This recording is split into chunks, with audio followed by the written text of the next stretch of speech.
A $10 million mansion. Not a contract extension.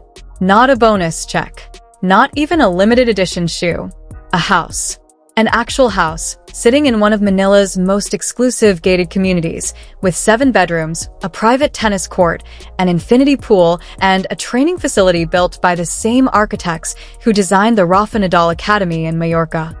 And the person who received it is a 20-year-old who, just days ago, dropped from number 29 to number 45 in the WTA rankings. Let that sit for a second. Nike didn't hand this to Serena Williams after her 7th Wimbledon title. They didn't build something like this for Sharapova at the height of her fame or for Osaka when she was the most marketable athlete on the planet. They built it for Alex, a young Filipina who has never won a Grand Slam. And they did it quietly, with no press conference, no Instagram countdown, no carefully staged reveal. Just a courier, a manila envelope, and a set of keys that changed everything. It was Friday, May 15th, 2026, and the tennis world was still trying to figure out what it had just witnessed. To really understand what happened this week, you have to go back further than the envelope. You have to go back to a morning in July 2025, when a 19-year-old girl from Quezon City walked into Wimbledon's center court for the first time in her life, and the whole of the Philippines held its breath. Alex had been grinding on the tour for years by then. She trained at the Rafa Nadal Academy in Mallorca since she was 13, living out of a suitcase, bouncing from tournament to tournament, building her game point by point in cities that were nothing like home. She was disciplined, she was driven, and she was deeply, deeply proud of where she came from. Before that Wimbledon match, a package arrived for her. No return address. Just a small box, and inside it, a white hair tie. But this wasn't just any hair tie.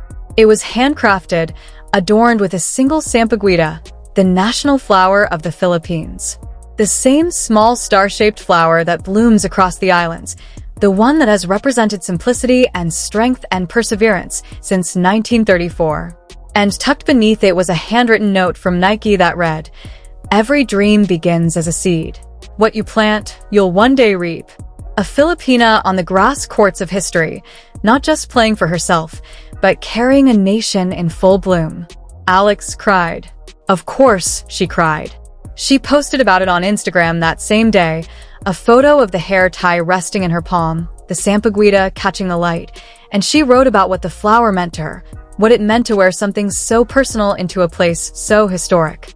The post pulled over 125,000 likes in just a few hours. Fans flooded Nike's pages asking where they could buy one. Nike's response? It's not for sale. It was made for her, and only her. And that decision, that one quiet choice to keep it exclusive, said more about the direction of this partnership than any billboard campaign ever could. Because what Nike was building with Alex wasn't a transaction. It was a story. Fast forward to 2026, and that story had grown into something nobody in professional tennis had ever seen before. At the Australian Open in January, her pre-tournament press conference pulled 196,000 views online. For context, that is more than 6 times the views of Carlos Alcaraz and nearly 20 times the views of Aryna Sabalenka, who was the world #1 at the time. Her first-round match was scheduled on Court 6, one of the smaller outside courts, and the queues wrapped around Melbourne Park.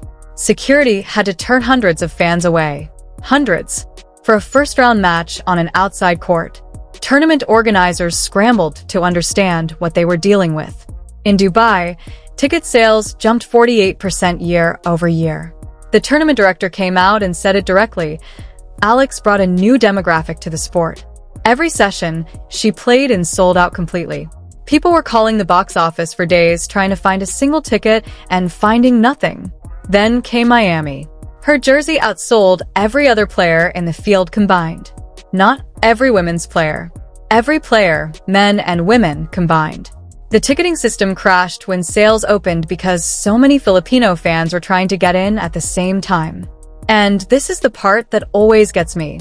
When the tournament reached the finals, the stadium wasn't full. But every single match Alex played in? Packed. Standing room only. That contrast tells you everything. She is the draw. She is the reason people are showing up, buying plane tickets, booking hotels, spending money they probably shouldn't just for the chance to watch her play tennis. Then weeks after Miami, she launched her own brand.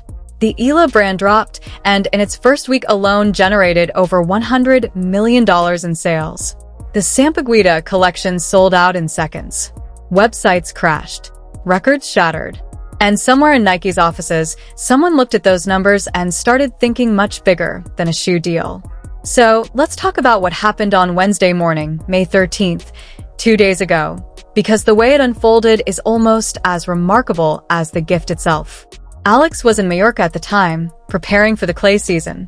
Her first tournament, the Upper Austria Ladies Linz Open, was set to begin on April 6th, and she was deep in training, working on the things clay demands that hard courts simply don't: the patience, the footwork, the ability to grind through long rallies when every instinct is screaming at you to go for a winner. Back in Manila, her mother Riza was going through a normal Wednesday morning. And then a courier showed up at the door. No branding on the package. No Nike swoosh. Just a plain manila envelope with the family's address and 2 words: open immediately. Inside was a document embossed with the Nike logo, property title transfer, Ayala Estate, and a set of keys attached to a custom keychain, a small silver Sampaguita, the exact same flower design that had been on the hair tie from Wimbledon. Riz's hands were shaking so badly she could barely dial the phone. When she got Alex on the line in Mallorca, she was crying so hard that Alex couldn't understand what she was saying. Alex would later tell reporters she had to ask her mother to repeat herself 3 times before she actually understood what had happened. "I thought it was a prank," Alex said. "I genuinely thought someone was pulling a joke on us." It wasn't a prank. Nike had spent the past 6 months designing and building a property from the ground up in one of Manila's most exclusive gated communities. 7 bedrooms. An infinity pool with a mosaic floor laid in the Sampaguita pattern. A gate designed with that same flower woven into the ironwork. Murals on the training room walls depicting Alex's journey from a young girl in Quezon City to a global sports icon. And a tennis court with the same surface used at the Rafa Nadal Academy, the place where Alex had spent 7 formative years of her life. They brought Mallorca to Manila. That's the only way to describe it. The architects who built the academy in Mallorca designed this facility. The same court surface, the same recovery setup, the same philosophy of training embedded into the bones of the building. The court has Hawkeye technology installed so Alex can review her shots and study her opponent's patterns from home. The gym has anti-gravity treadmills, Olympic-grade equipment, plyometric platforms. The recovery center has a cryotherapy chamber that drops to -40 degrees Celsius, a hydrotherapy pool with underwater treadmills and resistance jets, a compression therapy suite. There's a full nutrition center with a kitchen where her personal chef prepares meals approved by her nutritionist. The total estimated value of the property is over $10 million, and Nike gave it to her outright. Their official statement was short and deliberate.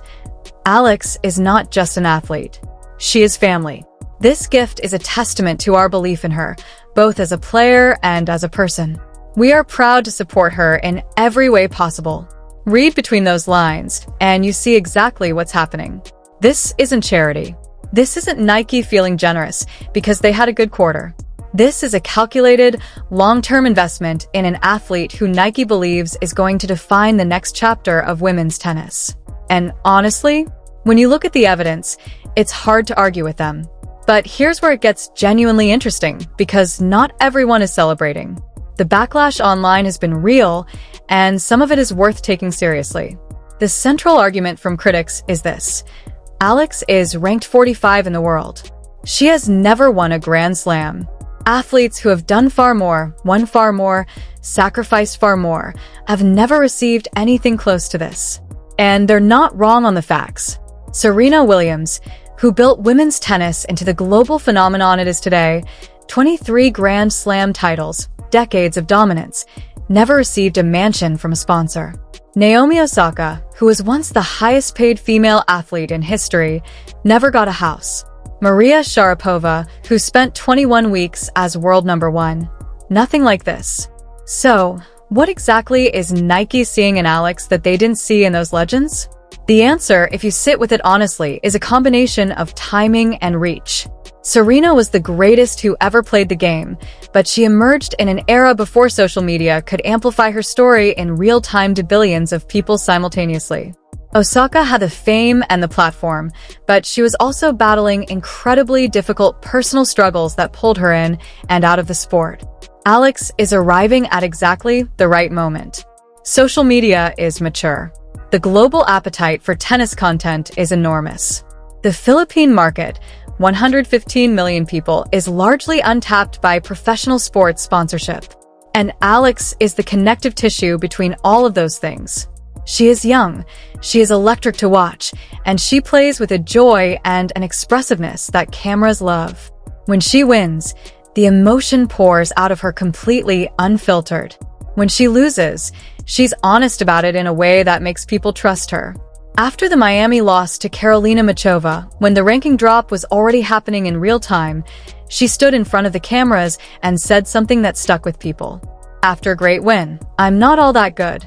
And after a bad loss, I'm not all that bad. That's not a PR-trained soundbite.